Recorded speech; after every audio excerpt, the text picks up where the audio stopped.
Selena, taste that honey. Tell me what you think. Okay.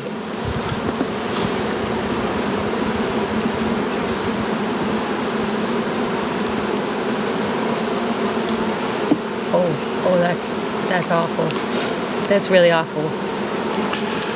Tastes like cough syrup? Yes, it does. Exactly like cough syrup. Yeah. Okay, I saw a wild cherry tree across the field there. We'll take a closer picture when we get done here. But that's the culprit right over there. Oh yeah, and you're gonna need a cup of water after this. But they're making plenty of it, so I know somebody's gonna say, "What do you do with it?" It's not toxic. It's not that. So what we'll do is we'll put it aside after we extract it, and we can use just a little bit in our blend. Like our major blends are 32 drums each, and if we put like a half a drum in it, people won't notice it. That's how we'll get rid of it. That really does taste exactly like cough medicine. Yeah, you can still taste it, can't you? Yeah, That's gonna linger. The gift that keeps on giving. There's the culprit, wild cherry. Some call it black cherry. Honey is not good. Looks like it's past halfway blooming. So hopefully we won't get any of this in that next box we put on. I see some of the honey turning color. They might be switching to poplar now. Let's hope so. There's a fair amount of this around. Bee yards right over there. As I panned the camera, I just saw a black locust tree blooming right over there, which is actually really good honey.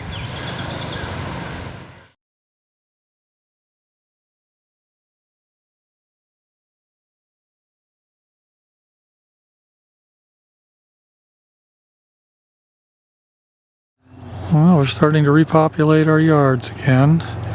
This yard was sold entirely except for one colony. There was one colony that had some issues. I think it was a bad brood pattern. And so we took all the pallets and bees out of here. And we brought fresh pallets and empty boxes. And we're going to transfer these nukes that we set up a few weeks ago. They should be, all the queens should be good by now. And then, of course, there might be a few duds, and we'll fix that later. But I'm happy to be starting the process of repopulating all of our yards and our empty spots now that spring bee sales are over. Well, we had a better than average take here. We only had two issues, two nukes that weren't right. And that one that had a bad pattern, I just killed the queen and slipped a nuke in there.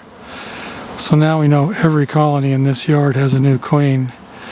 And then the two nukes that were messed up are raising their own queen. So it's going to take a little longer. We'll check back in a week or so. So this is a 40 colony yard. I see we have two empty spots. So we'll fill them before the spring is over. We'll bring a couple more nukes back here. Probably wait till these other two are done figuring out what they're going to do, whether we're going to have a mated queen in there or not. But it doesn't usually go like this. This is, I don't ever want to sound like I'm bragging about our take. We had extraordinary success here. Only 2 failures out of all these nukes is pretty good. Wish it was always like that. So we were just in a yard where we got a fairly poor take. I'm guessing, what do you think, 2/3 of them nukes had a queen in them? Yeah, about 2/3. It wasn't good at all. And these cells were put in on the very same day, so I'm very anxious to see if these have the same issue. I don't know what went wrong at the last yard.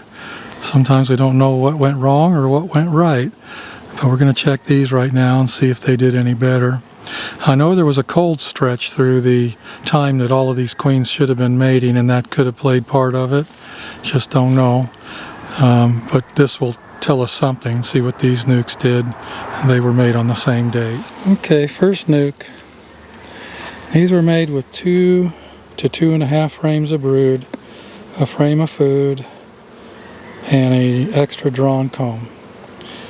and just wanted to see what they look like with that combination. And of course, they've been on a nectar flow for about a week too, and that's what all that honey's about. They only got fed one time. Gosh, they're loaded with pollen too. Okay.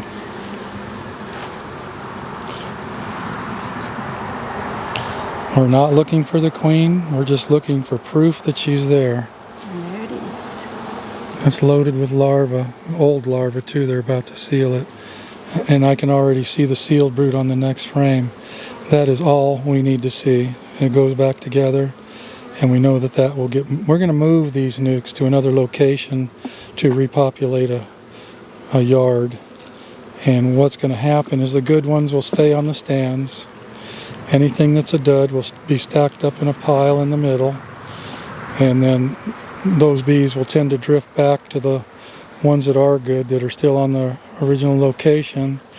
And when I come back and pick these up, which will probably be early in the morning one day this week, and move them, I'll take the dud material with me, and we'll use the dud material to help fill up the single-story boxes when we transfer these nukes into a single box.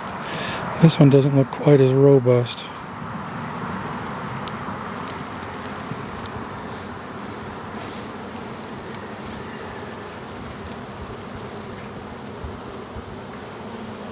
There's the sealed brood. Yeah, that's all we need to see. I'm happy.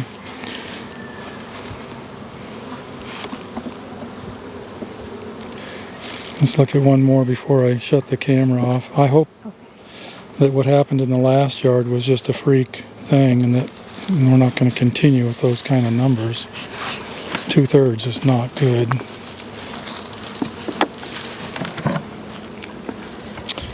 Okay, this one has a few less bees in it.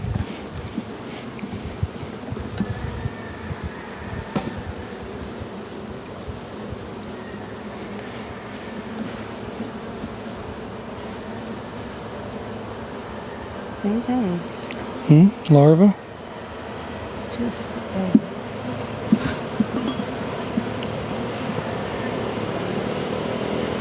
There's the larva.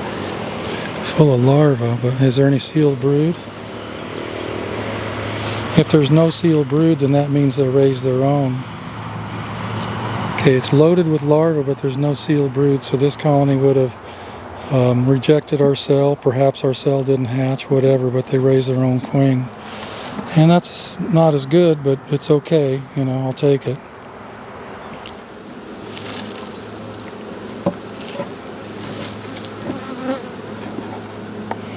So if I move these in the next day or so, we'll bring a whole new batch here to mate this Friday. We got a round of queen cells coming off on Friday. Today's Wednesday, and tomorrow and Friday we're going to make a bunch of nukes for queen cells, and we'll repopulate this yard so it can mate again.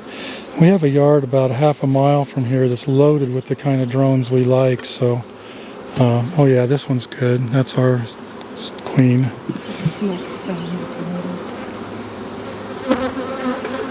Oh yeah, very nice. That needs to be transferred into a single right away, and we will. We're going to probably move these tomorrow morning and then transfer them over tomorrow into a single. She's killing it. So today's date is May 1st. These cells were put in on April 4th. What you finding, Tim? Those look great. Great. Okay. Great. Okay. Dead. Dud. Robbed. Okay. I think you're getting the same here. Well, we had 10 outright duds out of 37 nukes. I haven't done the math, but that's not great numbers. It's not horrible, but it's not great. Kind of like what happened at the last yard. It would seem likely that something compromised this particular date of cells. Could have been the cold spell. Maybe we had some not so good queen cells. I really don't know. But normally we get better numbers than that. That's beekeeping though. Ups and downs. I like to say you gotta go with the long-term average. Don't think just because you had a good honey year or a good queen take or something like that, that's just the way it is. You have to average the good with the bad. That's how you come up with how you're doing. Okay, we're at our river yard. I call it the river yard because there's a river right over there, Tulip River. And we are repopulating this spot too. We sold all the colonies out of here except for 2 pallets. And those 2 pallets were not satisfactory for sales, poor patterns or something. But all new nukes here, brand new, just started laying, so try to get this yard ready for sourwood too. So we have something interesting here. This colony and that colony got split with a double screen board after swarming. We left several frames of brood in the top, several frames of brood in the bottom with a cell in both halves, and introduced a double screen board. In this case, both halves made it, both in that colony and this colony, and they're quite robust as can be seen here. So we put an excluder on the bottom single, we're going to put an excluder on the top honey super, and then we're going to put this queen right box on top with an upper entrance. In other words, we're going to make this a 2-queen system, and I've done that a lot when splitting swarmed colonies where both halves were successful and I had no empty spots or dud spots to use up the extra single. Don't want to try to haul it out of here, so we're just going to put it right on top. Jim, if you'd like to put that on there, I'll put a frame in it. I'll show you what to do with the lid. This is Tim Liptak from Charleston. Yeah. Many people know who he is. Infamous Tim.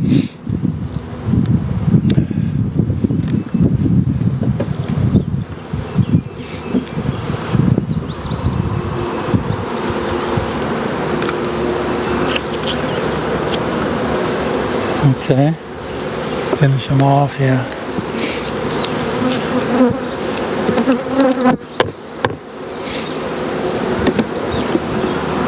So we'll just smoke the bees down,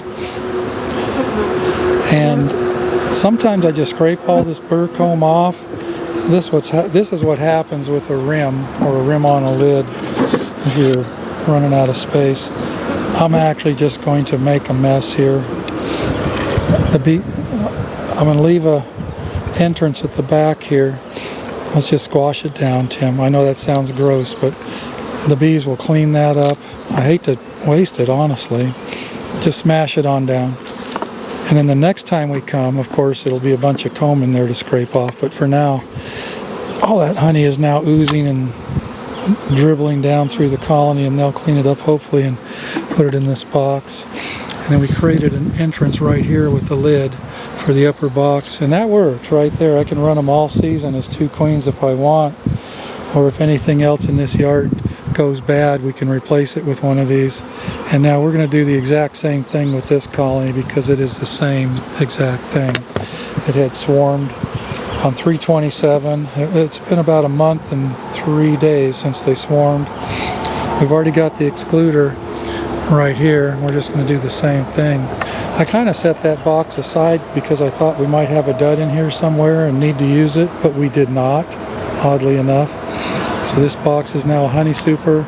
We'll put an excluder on it and we'll do the exact same thing with this colony. 2-queen systems work. You actually make a lot more honey. They're a bit of a pain to work because you got to take the top box off in order to inspect the supers. Cross wires go down. That's my opinion. And we'll put that single right on top.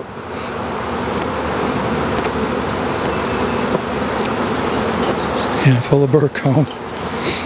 Same problem. So we'll take this rim off. And we will smoke those bees down. And we'll do the same thing. We'll just squish that stuff and all that honey will just go dribbling down through there. Bees will clean it up. The next time we come, we can scrape all the wax off. Well, let's use this lid, Tim. That's their lid. Plus, it's got the proper writing on it. What we try to do, yeah, see, CC meant cell on 327. That's why I try to keep the same lid with the right lid with the colony, so that we always know the history of that thing. Like this one right here, for instance, says NQ 431, that's today's date. So that's new queen on 431. This thing was raising a cell too.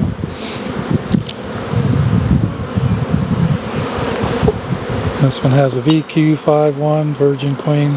So we're starting to write in green now because green is the queen color for 2024. So all this old red writing is going to soon not mean anything to us. So we're through transferring all these nukes into colonies. We split some of these that still had their old queen that were left over. We had 0 duds. I'm just like, that doesn't happen, but it did here. We had 0 duds in all of these nukes that we started, and we're sitting here. Gosh, if it went like that all the time, this would be easy. All right, so, and we even made a few nukes out of the colonies we killed the queen in, knocked them back to a single. Actually, killed the queen, put an empty single story box there and took all the assets that were there, put them in nuke boxes, which we'll move on to a yard that's going to get queen cells on Friday. We'll be making a lot more nukes later in the week. Today's Wednesday. And then I'm going to come back probably tonight or tomorrow morning and get these leftover nukes. These were extras. I like to put extras in a yard to kind of fix all the dud spots, but there just weren't any duds here, so I can move these on to another yard. It's a beautiful day. I don't know if how well the camera will pick it up, but the black locust trees over there are blooming quite nicely, and the tulip poplars are starting. And I tasted the honey that they're making in this yard, and it's very delicious. For some reason they're going to everything but the wild cherry here. That multiflora rose over there doesn't seem to produce anything. Very rarely do I see a bee on it, only occasionally. I never see them have pollen or anything on their legs. So the blackberries in this yard are in full bloom. Just really getting going really well. And it's all over the place. I know we got black locust and poplar here too, but bees seem to be keen on this blackberry. Blackberry honey in Georgia is different than the blackberry honey I made in southern Oregon. It's light amber and mild in flavor, very good. And the honey that I made in the Rogue Valley, southern Oregon, off of blackberry was a little darker in color and had a more robust flavor. I honestly don't know if it's a different variety. It could be. It looks a little different, but I've never really educated myself on that. I just know it's much different. May 2nd, up here at the Cell Builder Yard, my own personal property, the American holly is in full bloom with some blooms yet to come. It's very fragrant standing here. It has a very interesting smell. But here's the thing. Right next to it is a mountain laurel just coming into bloom. Some years we get a lot of mountain laurel and it ruins the crop. We can't use it. But some years if they get started on poplar and American holly, black locust and all the other stuff that's blooming, they ignore the mountain laurel. And I'm just hoping that this year is that way because we have already filled a deep super of honey in these locations. So it can be tricky. And that's one of the reasons I like using deeps right out of the gate in the spring, because if it turns out to be unusable honey, I can use it to boost nukes, add to nukes, and perhaps create second stories on singles. I can't sell it. We don't try to extract it. So it's yet to be seen how our honey's going to end up. And this is in Lakemont. This is the very southern tip of the Appalachians. And if you go very far north, we don't get any mountain laurel. And if we go south out of this region, we don't get any either. It's only about probably 20% of our yards that actually get into this mountain laurel stuff. I'll walk over there and take a closer picture of it. It's beautiful when it's in bloom, and I have literally hundreds of these things on my property. It's absolutely everywhere around here, so it's aesthetically pleasing to the eye. So this tulip poplar tree is hovering over our bee yard. is in full bloom, and under the right conditions, which I think today is the right conditions, there's a tremendous amount of nectar that comes out of these blossoms. Selena, grab that blossom. Let me get, kind of shake it and see. Can you see it? Can you touch nectar in there? Is it wet? Yeah, you can just, sometimes it'll just drip and drool right out of there. Let's see here.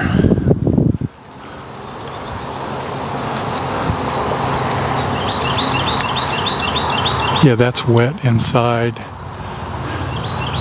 if I can reach another one. Can't quite reach that. But yeah, a tulip poplar flow can be really good. You can see the droplets of water. Well, it's not water, it's nectar. Look at that, soaking wet inside. Just like, and it hasn't rained. I mean, this is not water. It hasn't rained in 2 or 3 days. So it's very, when tulip poplar nectar comes in, it seems like it's not dark at all, because I guess it's because it's so thin. And then as the bees ripen it, it gets darker and darker, and it actually turns out to be a fairly dark honey. In my view, tulip poplar honey is one of the best dark honeys flavor-wise. Of course, it all comes down to personal opinion. That's just what I think. But it's my wife's favorite honey too. Yeah, this tree's in full bloom. We got a real live nectar flow going right now. Everything's blooming at once. Black locust, tulip poplar, blackberries. Yes, it's good conditions for the next week, maybe 2 weeks if we're lucky.